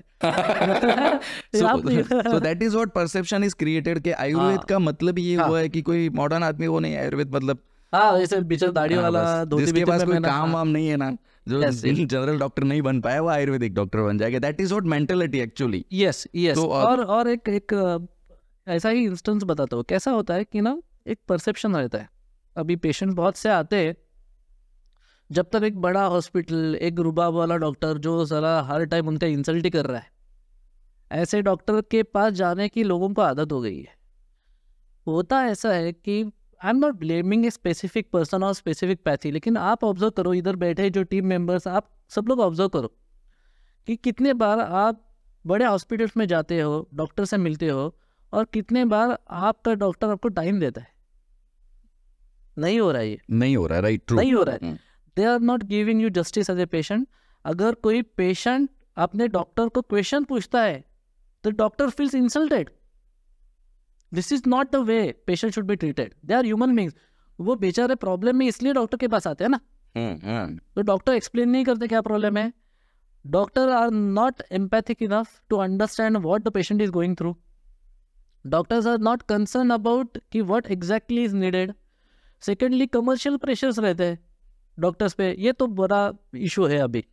ये तो ये आपने पॉइंट निकाला. तो हेल्थ केयर का कमर्शियल इश्यूज जो है ना वो बहुत ज़्यादा है. मतलब आज की डेट में अगर किसी भी आदमी को हॉस्पिटल में जाना है तो उसको इतना ज़्यादा सोचना पड़ता है क्योंकि उसको पता नहीं है कि उसका बिल कितना होने वाला है जेन्युइनली. और जैसा आप बोल रहे हो ना डॉक्टर एक्सप्लेन भी इस तरीके से करते हैं कि तुम्हारी बीमारी को इतना बड़ा बताएंगे कि इतने छोटे में होने ही वाला नहीं है. तो हेल्थ केयर को लेके ये जो इश्यूज़ है कि जो पैसा कमर्शियल इश्यूज़ है तो इसके बारे में क्या कहेंगे? क्योंकि बहुत सारे लोग अफोर्ड ही नहीं कर पा रहे हैं. मतलब वो एक लेवल के हॉस्पिटल में गया तो एक एक्स अमाउंट का बिल होना ही है. Absolutely. So what about this? Data ऐसा कहता है कि इंडिया में मेजॉरिटी ऑफ द पीपल उनका जो कुछ फाइनेंसेस है वो फाइनेंशियल डिसरप्शन हो जाता है, बैंकरप्ट से हो जाते हैं सिर्फ एक व्याधि की वजह से. राइट. एक बीमारी की वजह से. हाँ. एक हॉस्पिटलाइजेशन की वजह से उनका पूरा का पूरा जिंदगी भर का जो फाइनेंशियल स्टेबिलिटी है वो चली जाती है. This is what the research shows. ये क्यों हो रहा है? क्योंकि मैक्सिमम टाइम में आप अगर ऑब्जर्व करोगे तो गवर्नमेंट इतने पॉपुलेशन में गवर्नमेंट हैज़ लिमिटेशंस जहाँ पे वो पूरा इंफ्रास्ट्रक्चर खड़ा कर दे. We are still lagging behind the adequate beds per population 1000 people. वो उसके बहुत नीचे है हम लोग. सो ये सब फैसिलिटीज़ है ये लोअर मिडिल क्लास या जो who are not economically strong people तो उनको जाना पड़ता है प्राइवेट हॉस्पिटल्स में. Private hospitals are created for profit generation. उनको टारगेट्स रहते हैं.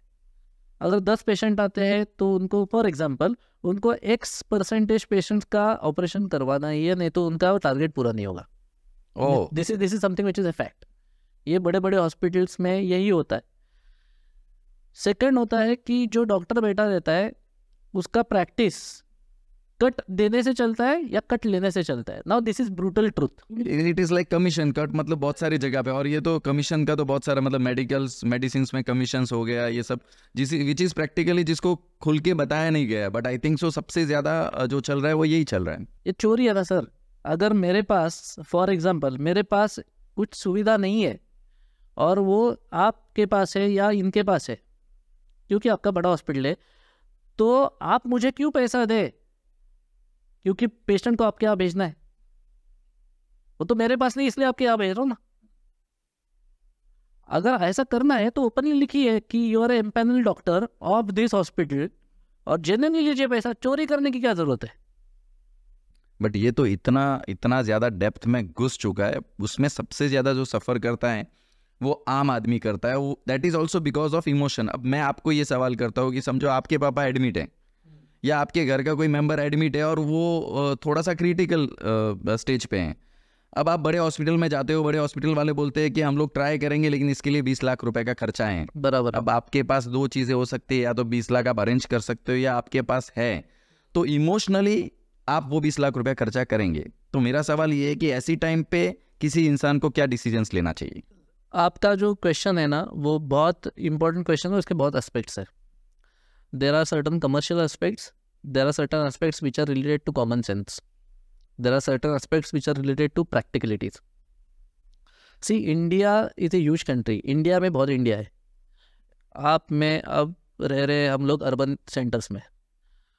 बिलीव मी, ट्रस्ट मी, आप 50 किलोमीटर दूर जाएंगे ना, 60 किलोमीटर दूर जाएंगे, आपकी रियलिटी और उधर की रियलिटी बहुत अलग है in terms of health care. अब उससे दूर 50-60 किलोमीटर जाओगे ना in the interiors of the country village तो वहाँ पे और ही अलग है.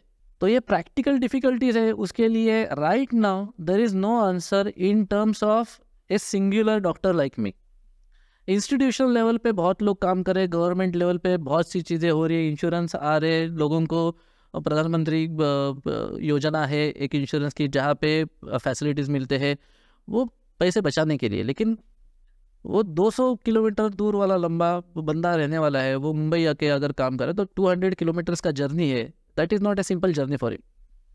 These are the certain practical facts जहाँ पे right now there are very challenging situations and solutions नहीं है। Common sense, second aspect is about common sense. Common sense पे आपकी दादी, आपके दादा, उनके परदादा वो कॉमन सेंस इस्तेमाल ज़्यादा करते थे। उनकी 80% चीज़ें किचन में ही रिजॉल्व होती थी, क्योंकि जो भारतीय रिवाज, ट्रेडिशंस, रिचुअल्स है ना, they are all surrounded with specific reasons, और इसमें से मैक्सिमम रीजन से they are aligned to the natural cycles and your health. जैसे अभी गुड़ी पाड़वा आ रहा है, सो गुड़ी पाड़वा में नीम के पत्ते तो उसका रस लेना है, क्योंकि Gudi Padwa is like on transition phase of winter to summer. तो वहाँ पे अगर आप नीम कंज्यूम करते हो तो समर में होने वाले आगे जो पॉसिबल डिसीजेस है वो अपने आप क्लियर हो जाते हैं। अपने यहाँ पे जैसे पितरों का महीना हिंदी में क्या कहते हैं उसे? पितृपक्ष। पितृपक्ष, जैसे पितृपक्ष है वैसे साउथ में ना कर्कटक कहा जाता है, कर्कटक। तो कर्कटक में, साउथ में, केरला में there is a ritual to go through a process of consumption of panchagavya ghee. There is a ghee, there is a process of detoxification. तो हर साल में केरल में हर एक घर में, आज भी केरल में they go through a process of detoxification हर साल में एक बार। Now this is actually Ayurvedic panchakarma, a part of Ayurvedic panchakarma. ये सेकंड एग्जांपल हो गया। थर्ड एग्जांपल, अभी फॉर एग्जांपल रेनी सीजन है, यानी बारिश आ रही है, तो बारिश के समय क्या खाना चाहिए, क्या नहीं खाना चाहिए, गर्मी में क्या खाना चाहिए, क्या नहीं खाना चाहिए, this is all related with the festivals, ritucharya, dinacharya. तो ये चीज़ें हम लोग के 2-3 जनरेशन्स पहले अपने आप परंपरा में एम्बेड की गई थी। अभी ये चीज़ें नहीं कर रहे, या फिर हम लोग ओवरलुक कर रहे हैं। नहीं, तो उसका सबसे बड़ा रीज़न एक ये है, आपने जो जो चीज़ें बोली है ना, यू मीन टू से the every occasion and everything, जितने भी रीति रिवाज हैं उनके पीछे लॉजिक है। और वो लॉजिक इसके लिए है कि वो लॉजिक या तो फिर हमारी हेल्थ को बचाना है, या हमारे एटमॉस्फेयर को बचाना है, या what ever it is for something good cause. अभी जो भी जनरेशन है, नई जनरेशन है, तो उनको न तो स्टडीज़ में या नहीं ना कहीं पर भी इन सब लॉजिक के बारे में व्यवस्थित तरीके से बताया जाता है, इसके लिए उनका एक्सेप्टेंस नहीं है। तो ये लॉजिक को एक्सप्लेन किस तरीके से किया जाए, अभी साइंस बहुत सारी चीज़ों को एक्सप्लोर करता है तो लोग उसके बारे में जानते हैं, तो ये जो लॉजिकल चीज़ें हैं इनका एक्सप्लोर जो लेवल है वो बहुत कम है, और उसकी वजह से ये प्रॉब्लम्स हो रही। तो इसको एक्सप्लोर कैसे किया जाए? Sir, this all starts with open mind. अगर आपकी शुरुआत ही जो कुछ हो रही है वो इनएप्रोप्रिएट बिलीफ से हो रही है, तो मैं चिल्ला चिल्ला के कुछ भी कहो ना, it is not going to be effective. अगर आपने इंटरनली मन ही बना के रखा है ये सब झूठ है, आयुर्वेद है ना, ये 5,000 साल पुराना है, it is not valid right now, ये कुछ सब चीज़ें हैं ना, दिस इज बम्बकबाजी, दिस इज फेक साइंस। तो क्या होता है कि you are not open minded enough to understand. आपका कॉन्शियसनेस इतना लो लेवल पे है तो उसकी कॉस्ट तो आपको भरनी पड़ेगी, तो कॉस्ट इज मनी, राइट। तो there are only 2 ways, to use common sense और टू पे द कॉस्ट। तो कॉमन सेंस इस्तेमाल करो। सी योर बॉडी, ऐसा unless until it is an accident which is something beyond your control, उसके अलावा ऐसा कुछ भी नहीं है जो शरीर में अपने आप तैयार हो जाता है। यानी एक दिन पहले कुछ नहीं था, नेक्स्ट दिन कैंसर हुआ, एक दिन पहले कुछ नहीं था, नेक्स्ट दिन अचानक शुगर हुआ। प्रोसेस के अंदर आपने चीजों को चेंज किया है, उसकी वजह से ये हेल्थ में प्रॉब्लम्स और आज के दिन में भी if you observe, your body gives signals from very earliest science. Right. जो पैथोलॉजी चालू हो जाती है, छोटे छोटे सिग्नल्स देने लगती है। There are certain parameters of body, मैं ऑडियंस के लिए शेयर करता हूँ। You start focusing on these parameters initially. चलो, that is true, I agreed कि आप नेक्स्ट जनरेशन या लोगों को आप इसके बारे में अवेयर करते हो। अब प्रॉब्लम्स, सबसे बड़ा जो प्रॉब्लम्स है वो ये आता है कि मेरी फैमिली का कोई मेंबर है, समझो वो हॉस्पिटल में एडमिट है और उसको इस तरीके की बीमारी है कि जो शायद डॉक्टर एंड वो भी ऑल्सो क्लियर है कि भाई इसका कुछ होने वाला नहीं, इलाज नहीं होने वाला है। बट अब हेल्थ केयर सिस्टम का जो पैसा निकालने का तरीका जो आप बोलते हो, जिसको एक टाइप की लूट ही बोल सकते हो आप, तो दे विल लाइक, आज मेरे घर का कोई मेंबर है और 20-25 लाख रुपया खर्चा होने वाला है, और अगर मैं अरेंज कर सकता हूँ तो फिर वहाँ पर मैं अपने इमोशन को कैसे यूज़ करूँ, कॉमन सेंस को कैसे यूज़ करूँ, या फिर मैं डिसीजंस कैसे लूँ कि यहाँ पर ये पैसा एक्सपेंसेस करना चाहिए या नहीं करना चाहिए। तो ये डिसीजंस कोई आम आदमी जो भी है वो कैसे ले, बिकॉज वो बर्न कर देता है अपने 20 लाख 50 लाख, उसके बाद भी वो जो आदमी है जो चला जाना है वो चला ही जाता है।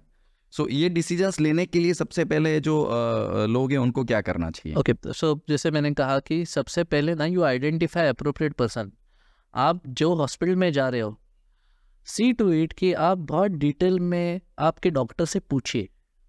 You go into details about what he is going to do with your patient. आपका फैमिली मेम्बर अगर है, उसके साथ में क्या होने वाला है, what are the line of treatment, what is the cause of the problem, और आगे व्हाट इज द पॉसिबिलिटी।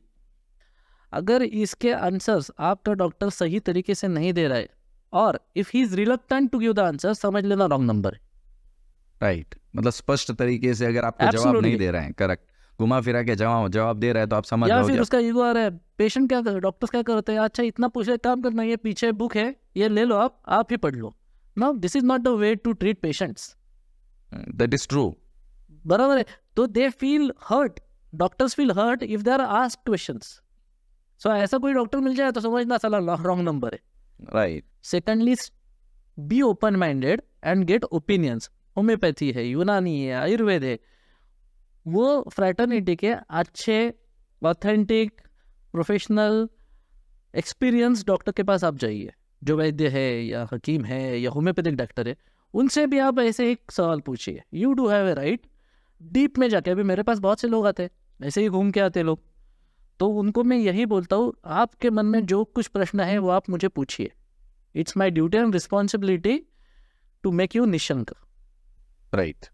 अगर if I am able to understand and explain it to you, this is the possibility, this is the line of treatment, तो आपके मन में एक data बन जाता है। लेकिन इसके, जैसे मैंने आपको बोला, इसके पहले at least you need to open minded ना।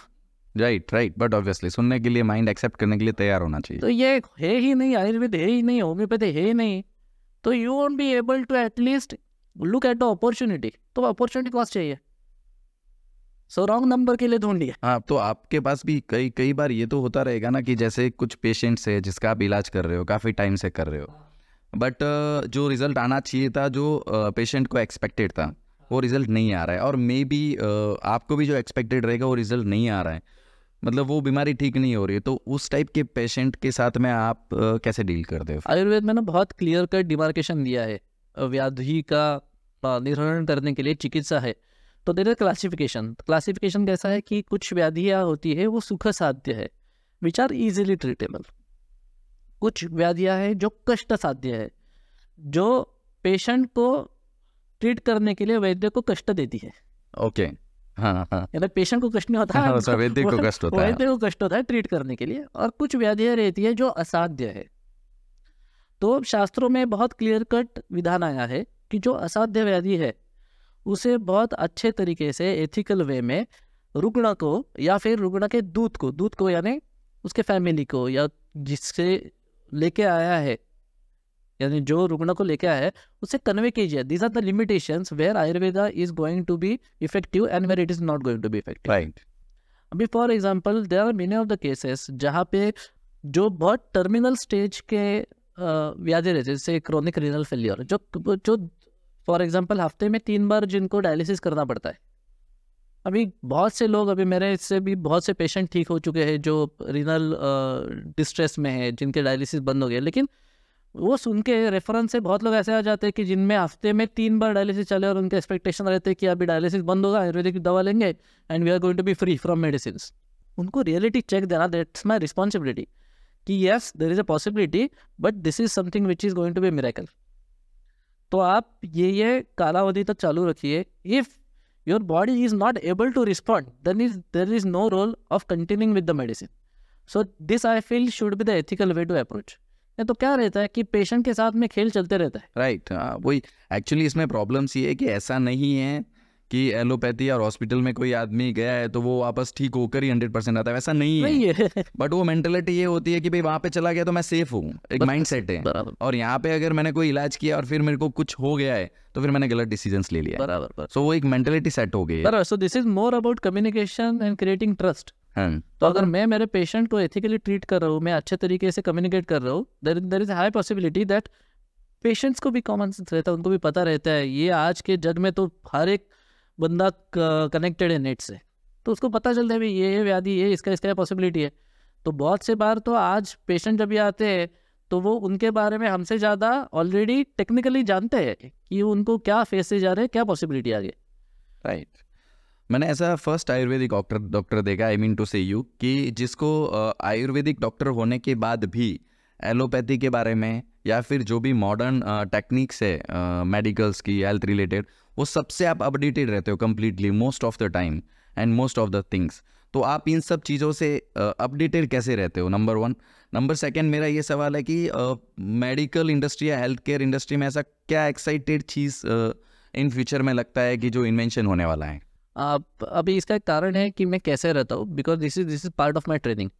जो हमें गुरु से जो आदेश मिले थे, तो गुरु जी का कहना एकदम स्पष्ट था कि आज के युग में जो पेशेंट आने वाले हैं, कौन से न कौन से समय में they are going to visit a allopathic doctor. कभी ना कभी वो तो जाने वाले हैं स्पेसिफिकली, या फिर उधर से आपके पास आने वाले हैं। तो जहाँ से वो आपके पास आते हैं, वहाँ से 2-2, 3-3 साल या कुछ ना कुछ दवा लेके आते हैं, तो उससे होने वाले साइड इफेक्ट, एडवर्स इफेक्ट, ये तो आपको कंसिडर होने ही चाहिए, करने ही चाहिए। बहुत सी चीज़ें आज ऐसे चालू है कि एक व्याधि है, वो व्याधि को बंद करने के लिए एक दवा चालू है, और दवा के साइड इफेक्ट बंद करने के लिए 10 दवा चालू है। ओहो, राइट के जैसे टैबलेट देते हैं और इसके साथ में आप गैस की गोली ले लो, तो इससे जो गैस गोली ले लो, बाद में दूसरा एक उसके वजह से विटामिन कम हो जाता है, तो विटामिन की गोली ले लो। तो एक व्याधि के लिए एक गोली, और वो गोली के साइड इफेक्ट कम करने के लिए 5 गोलियां। राइट। तो unless and until me as a vaidya, जब तक ये मुझे पता नहीं चलेगा ये दवा क्या है, क्या काम कर रही है, उसके लिमिटेशंस क्या है, तब तक I want be tell the patient confidently कि ये दवा आप मत लो, this is not going to help you, या फिर ये दवा बंद करो, I am going to take care of that medicine. बहुत से बार ऐसा होता है कि अभी there are many of the psychiatric patients who visit our clinic, तो उनके केस में अचानक हम लोग दवा बंद नहीं कर सकते, या इन केस ऑफ स्टेरॉइड्स, लोग 2-2, 3-3 साल आर्थराइटिस के लिए स्टेरॉइड्स लेते हैं। तो अचानक रहते हम लोग बोल नहीं सकते कि अब आज स्टेरॉइड्स ले रहे हो, अब नेक्स्ट दिन से आप बंद कर दो, because it is going to have huge impact, adverse impact on their body. जब हम लोग एडवर्सली ऐसे एब्रप्टली बंद करते हैं दवा, तो हमें वो टेपर डाउन करनी पड़ती है। तो उसके लिए हमें अंडरस्टैंडिंग तो होनी चाहिए। तो सर हमें कहते हैं कि अगर आपको आयुर्वेद अच्छे तरीके से पढ़ना है, तो पहले आप हैरिसन का बुक आपके क्लिनिक पे रखिए और डेली पढ़िए। Harrison is like Bible of modern medicine. और इसके वजह से I am able to be updated with the whatever is going through in terms of at least what my patient is going through in terms of allopathic medicine. In terms of the upcoming जो है, मुझे ऐसा लगता है कि in terms of Ayurveda, wearable devices combined with artificial intelligence, they are going to be the next thing. Okay. और जहाँ पे आयुर्वेद का बहुत बड़ा रोल होता है, क्यों बताता हूँ आपको, क्योंकि आयुर्वेद की जो स्ट्रेंथ है ना, it is about personalize medicine. अगर एक ही व्याधि के 10 लोग आ जाता है मेरे पास, तो उनकी प्रकृति अलग है, उनका कॉन्स्टिट्यूशन अलग है, उनका डाइजेशन अलग है, उनका मेटाबॉलिज्म अलग है, उनकी टेंडेंसीज अलग है। ये सब कंसिडर करके शायद ये 10 लोगों को मैं अलग अलग 10 तरीके की दवा दे दूँ, और सरप्राइजिंगली ये 10 लोग बड़े हो जाते, यानी ठीक हो जाते। इन केस ऑफ एलोपैथी ऐसा नहीं है। Right now they are researching on genetics, तो जीन स्पेसिफिक तरीके से स्पेशलाइजेशन की तरफ हो जा रहे हैं। But in case of Ayurveda it is already being done since 5000 years. लेकिन ये डेटा इतना ह्यूज है, to comprehend for a normal vaidya it becomes very challenging. यहाँ पे इस डेटा का इंटीग्रेशन अगर हम लोग आर्टिफिशियल इंटेलिजेंस से करते हैं, और कुछ वेरेबल डिवाइसेस के ऊपर काम चालू है, जहाँ पे consistently they will be able to assess what kind of prakriti you are into, right. तो बहुत कस्टमाइज पर्सनलाइज मेडिसिन हो पाएंगे कि आप वो बता पाएंगे कि आपको क्या करना है, डेली क्या नहीं करना है। अभी सीजन चेंज हो रहा है, आपका बर्थ डेट ये है, ये हिसाब से देयर इज ए पॉसिबिलिटी कि आपको ये व्याधि अगले 2 साल में हो सकता है। राइट। तो आप इस तरीके से संभालिए। आर्टिफिशियल इंटेलिजेंस बहुत काम करने वाला है। Yes, and wearable devices. In terms of allopathic medicine, genetics is the gene expression is going to be the next. अगर बेसिकली मैं आयुर्वेद और एलोपैथी को अगर शॉर्ट में समरी करूँ, तो आयुर्वेदिक इलाज जो होता है, दैट इज लाइक किसी भी बीमारी को कंप्लीट तरीके से खत्म करना, that is what Ayurveda do. And allopathy is किसी भी बीमारी को आज के दिन के लिए टेम्पररी ठीक करना। So that is what I think so, जो मुझे समझा है ये दो डिफरेंस है। मैं थोड़ा सा रिफ्रेम करता हूँ। आयुर्वेद के कंसिडरेशन में Ayurveda defines what is the root cause. उसके बाद में ये रूट कॉज को नष्ट करने के लिए और उसके effect which is the lakshan, symptoms, वो कम करने के लिए it focuses on the lifestyle changes, on the diet changes, on common sense, on medicine and sharir shuddhi. Right. इसकी वजह से क्या होता है, your body itself gets into a state of harmony, और वो बॉडी हार्मनी आने के बाद में अपने आप ही व्याधि नष्ट होने लगता है। इन case of allopathy, many of the times allopathic medicines are focused on managing the symptoms. वो मैनेजमेंट करके क्या करेंगे सिम्टम्स का, it is not going to help you to heal the patient completely. Right. अभी बीपी की गोलियां है, yes they are going to be effective in terms of managing the BP, तो बीपी आपको नॉर्मल दिखेगा, लेकिन अंदर जो प्रॉब्लम होते रहते हैं that is going to continue, क्योंकि उसकी पॉजिटिव संप्राप्ति है, पैथोलॉजी है, वो ऐसे ही चालू है। शुगर की गोली लेते हैं, शुगर दिखने में दिखता है कि ऊपर नॉर्मल है, लेकिन over the period of time क्या होता है, वो शुगर 1 से 2, 2 से 3 गोलियां, 3 से 4 गोलियां, बाद में insulin. So patient gets deteriorating, लेकिन जो शुगर है वो शुगर अपने आप सिर्फ आर्टिफिशियली मेंटेन रहती है। This same happens with PCOD, this same happens with thyroid. Right.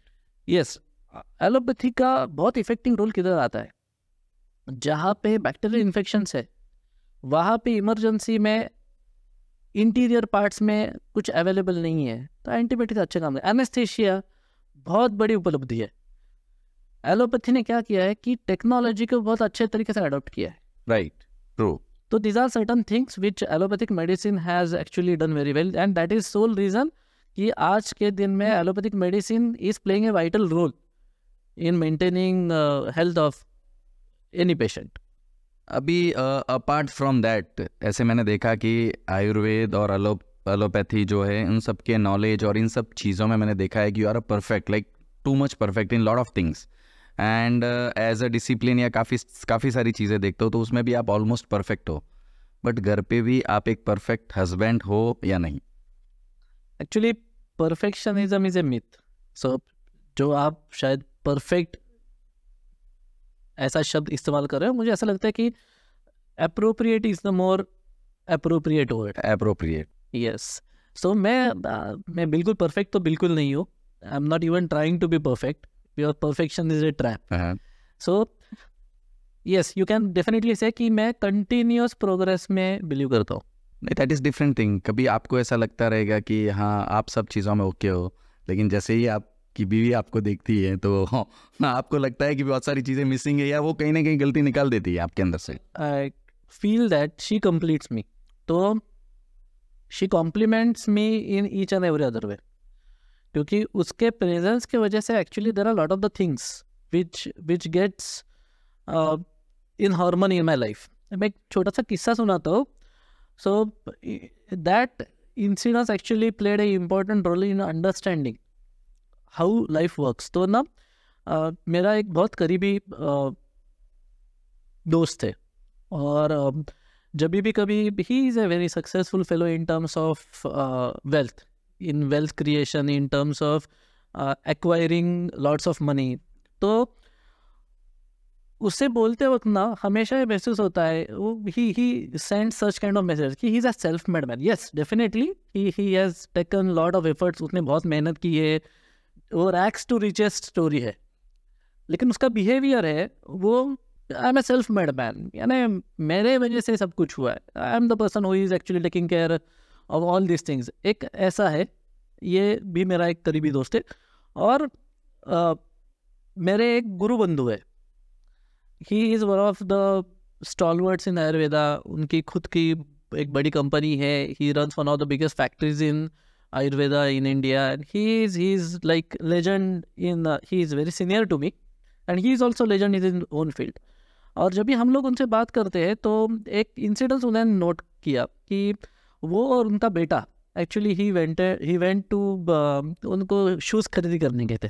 तो he son is now in later stages of education, like शायद 12th या 11th में था वो तभी।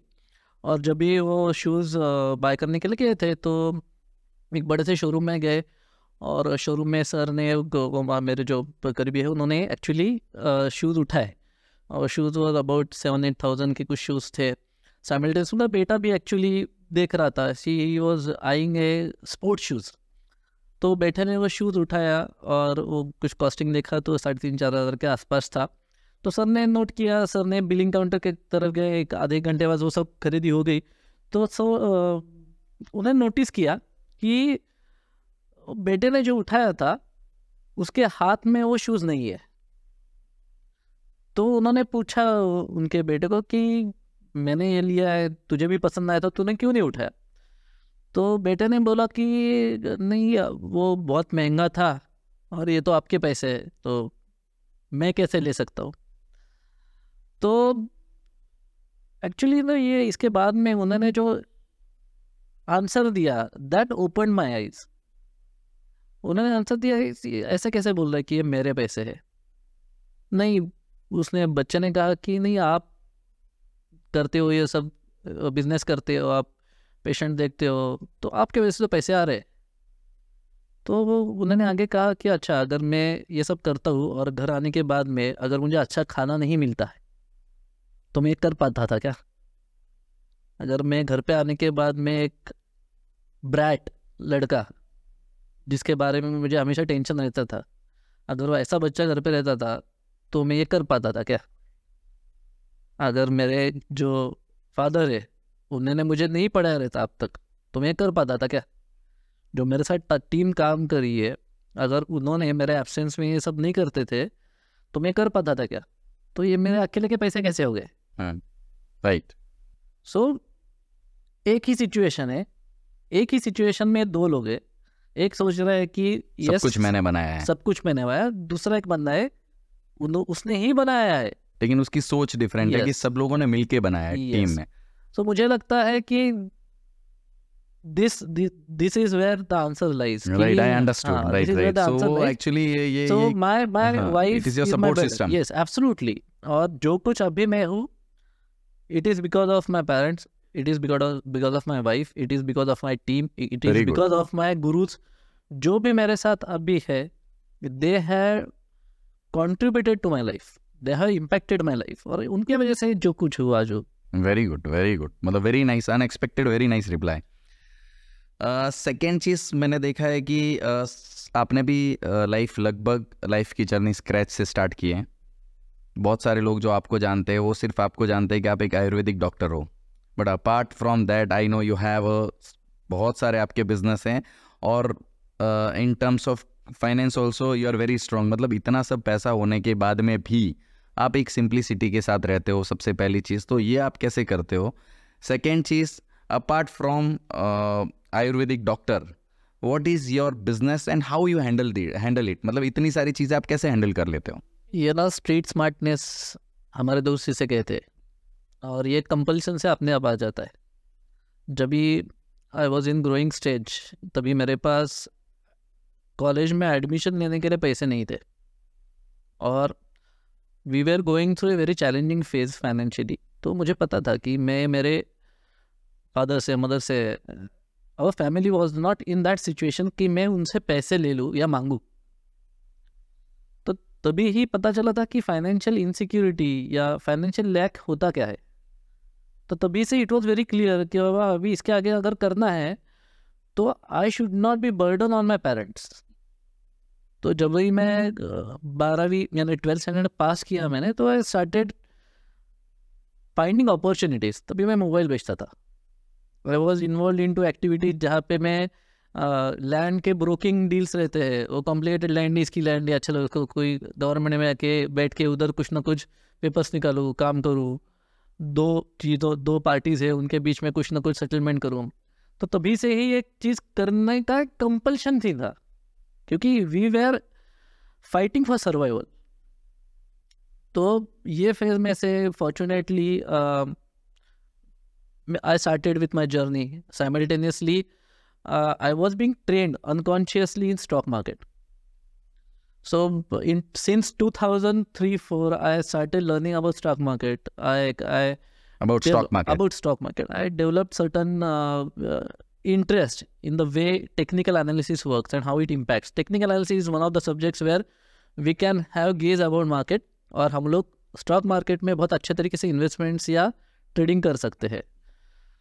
एक एंटरप्रेन्योरल इंटेंशन था कि अनलेस एंड अनटिल हम लोग खुद का कुछ नहीं तैयार करते तब तक we won't be able to free life, क्योंकि सुबह 9 से 5 बजे तक काम करना, थक के घर पे जाना, that is not the way of life I had actually chosen for.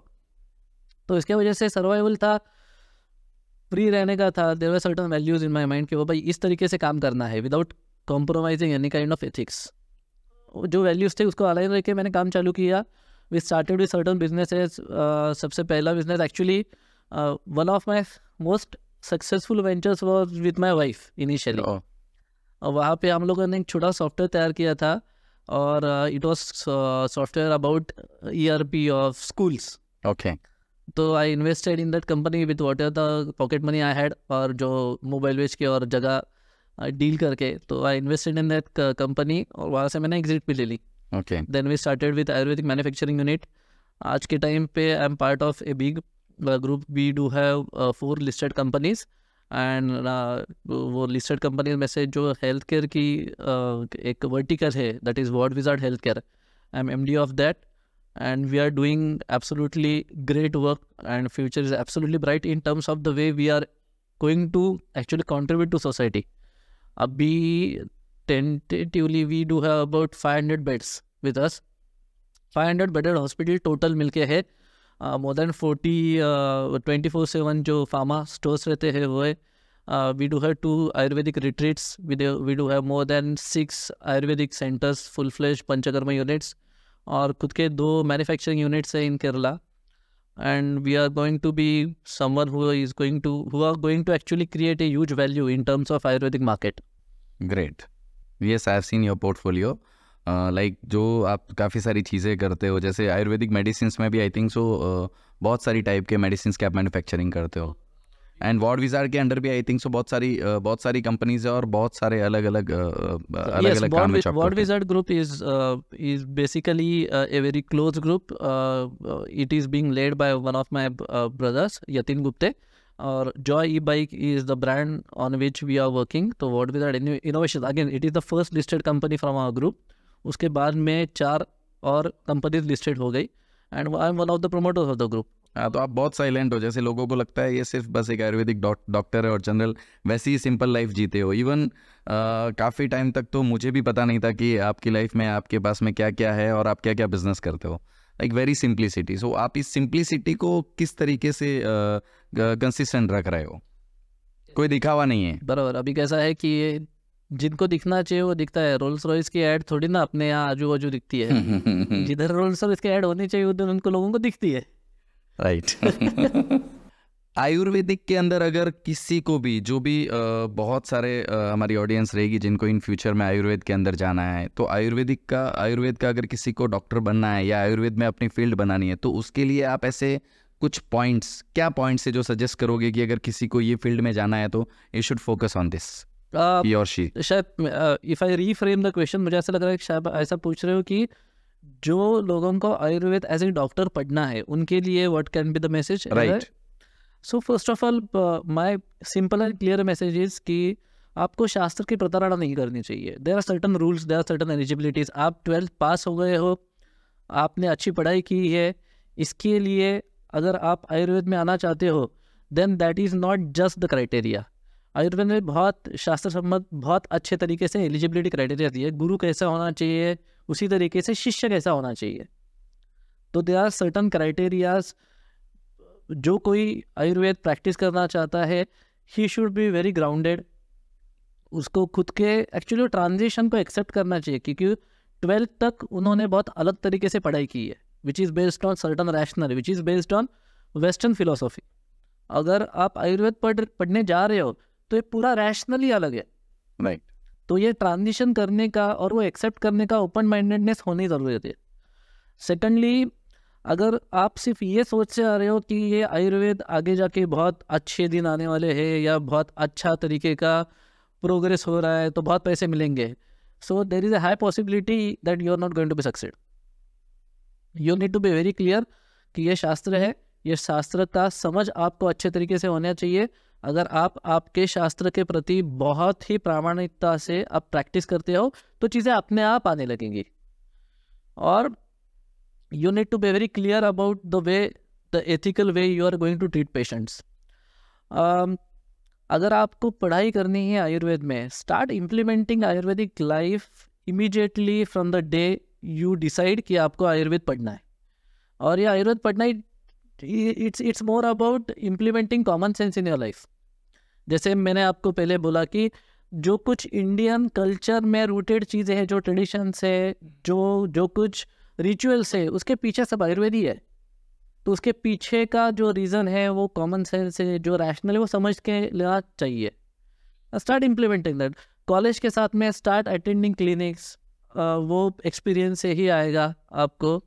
And don't compromise with the ethics of Ayurveda. This is what the message should be. Right. मतलब सिर्फ आप पैसा कमाने के लिए अगर आयुर्वेद में जा रहे हो कि इसका फ्यूचर अच्छा है तो आप मत करिए. You have to be very clear कि आपको क्या करना है, क्या नहीं करना है. पैसा कमाने के लिए बहुत चीज़ें हैं और आयुर्वेद से बहुत अपॉर्चुनिटीज भी मिलेंगे. This is a very challenging tough life और you need to be very focused और and ethical to lead a good Ayurvedic practice. Right. Health related अब जब बात आती है, सबसे मेजर इश्यूज लोगों को हेल्थ के हैं, तो हम लोग हेल्थ को रिलेटेड ऐसी कौन सी टिप्स आप देना चाहेंगे कि लाइफ में आप इन चीज़ों का अगर ध्यान रखते हैं तो आपको लाइफ में प्रॉब्लम्स और आपको जो इलनेस है, बीमारी है, वो कम होगी. तो आई मीन टू से कौन सी ऐसी 4-5 चीज़ें हैं जो हर आदमी को, हर कॉमन मैन को फोकस करना चाहिए अपने लाइफ में? I would like to share certain thing. जैसे आपने कहा, एक पहले जस्ट हमारा कन्वर्सेशन हो रहा था कि आपको ये आइडेंटिफाई होना चाहिए कि आपकी हेल्थ डिटीरियोरेट हो रही है. हाँ. तो मैं लाइट हार्टेडली बोलता हूँ कि 3 कैटेगरी के लोग हैं. एक रहते हैं स्वस्थ लोग, who are optimize to their health. दूसरा रहते हैं त्रस्त लोग. त्रस्त यानी who are not actually optimized but they are not disease but they are running very closely towards a disease. Right. और तीसरी कैटेगरी रहते हैं व्याधिग्रस्त लोग, who are diseased. तो बहुत बार क्या होता है कि जब भी व्याधि होने लगती है, when it starts showing symptoms, तो सबको पता चल जाता है. लेकिन आयुर्वेद का रोल किस में है? टू आइडेंटिफाई कि आप स्वस्थ नहीं रहे, यू आर मूविंग टुवर्ड्स व्याधि. So there are small signals which starts appearing inside your body. तो अगर वो अर्ली स्टेजेस में आप आइडेंटिफाई करते हो तो most probably minor changes lifestyle में करके without any kind of medication आप अपने आप ठीक हो सकते हो. तो ऐसे कुछ चीज़ें बता देता हूँ सो दैट हमारे जो ऑडियंस है उनके लिए भी ये बेटर है. Rather than going to doctors directly, आप माइनर चेंजेस करो and you will be okay. So first of all, the first parameter will be the quality of sleep. अगर रात में 7-6-8 घंटे की नींद करने के बावजूद भी आप सुबह उठने के बाद फ्रेश नहीं हो, then that is one of the indications that you are into a state of fatigue. Then this is not good sign. Right. Secondly, अगर सुबह उठने के बाद में अपने आप विदाउट एनी काइंड ऑफ रेचक मेडिसिन और लैक्सेटिव और एनी काइंड ऑफ मेडिसिन आपका अगर पेट साफ हो रहा है तो then this is a good sign. अगर वो नहीं हो रहा है then again that is something which is a alarming state. Right. Number 3, कौन सा भी खाना खाने के बाद में if there are any signs of indigestion, like acidity हो रही है, बर्पिंग हो रही है, ब्लोटिंग हो रही है, गैसेस हो रहे हैं, एक सेंस ऑफ पेट में डिस्कम्फर्ट हो रहा है, then this is again one more signal कि कुछ ना कुछ गड़बड़ हो रहा है. नंबर 4, अगर दिन भर में आपकी एनर्जी लेवल्स फ्लक्चुएटेड है, सुबह एकदम डल है, दोपहर के एकदम ठीक है, शाम में एकदम डल है, रात में एकदम पूरे एग्जॉस्टेड है, again this is a problematic. आपके एनर्जी लेवल्स कांस्टेंट है दिन में, at the end of the day आप का दिन खत्म हो रहा है कि yes now you have decided that you need to take rest, तो आप ठीक हो. अगर फ्लक्चुएटिंग है तो गड़बड़ है.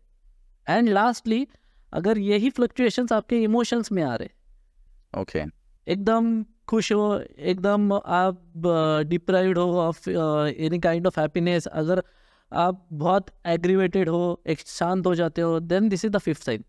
ये 5 में से अगर कौन से भी 2 या उससे ज़्यादा साइंस आप एक्सपीरियंस कर रहे हो, देन इसका मतलब ऐसा है कि you are not close to your optimum best.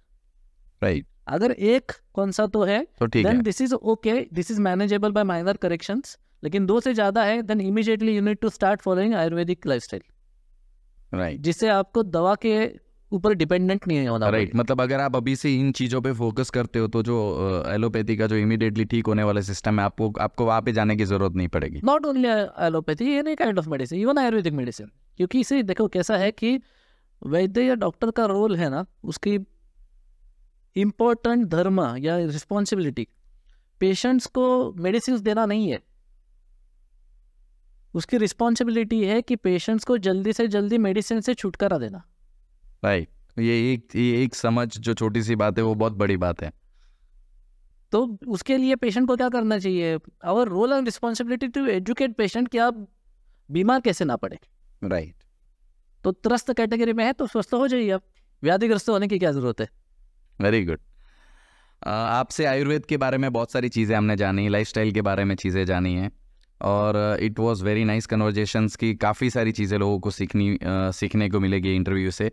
Finally जाने से पहले आप जो ऑडियंस है उनको क्या मैसेज देना चाहोगे? सिंपल मैसेज इज़ अगेन कि आप आयुर्वेद के बारे में जो कुछ पढ़ते हो, जो कुछ आप बाहर के यानी नॉन आयुर्वेदिक डॉक्टर से जो कुछ आपको एक प्रोपेगेंडा मिलता है, आप रीवैलिडेट कीजिए। आप खुद को एजुकेट कीजिए कि अगर कोई आपके आयुर्वेद के बारे में गलत या सही चीज़ आपको बता रहा है तो सिर्फ व्हाट्सएप यूनिवर्सिटी और यूट्यूब यूनिवर्सिटी के ऊपर विश्वास रख के आप कंक्लूड मत करना। आप आपके करीब में या फिर एक्चुअल ऑथेंटिक रिसोर्स से पता कीजिए कि फॉर एग्जांपल आयुर्वेद में हेवी मेटल्स होते हैं या नहीं, आयुर्वेद के साइड इफ़ेक्ट्स होते हैं या नहीं, आयुर्वेदिक बहुत स्लो काम करता है, आयुर्वेद सिर्फ क्रॉनिक चीज़ों पे काम करता है। ऐसे बहुत मिथ्स है। तो ये मिथ्स के ऊपर आप खुद को एजुकेट कीजिए। Start implementing Ayurvedic life, start implementing basic common sense from Ayurveda, and there is a high possibility कि आपको मेडिसिन के ऊपर डिपेंड रहने की ज़रूरत ही नहीं पड़े। It's very nice, thank you so much, it was very nice, मज़ा आया गौरव सर आपके साथ में। Thank you, nice to meet you, same here. Thanks a lot.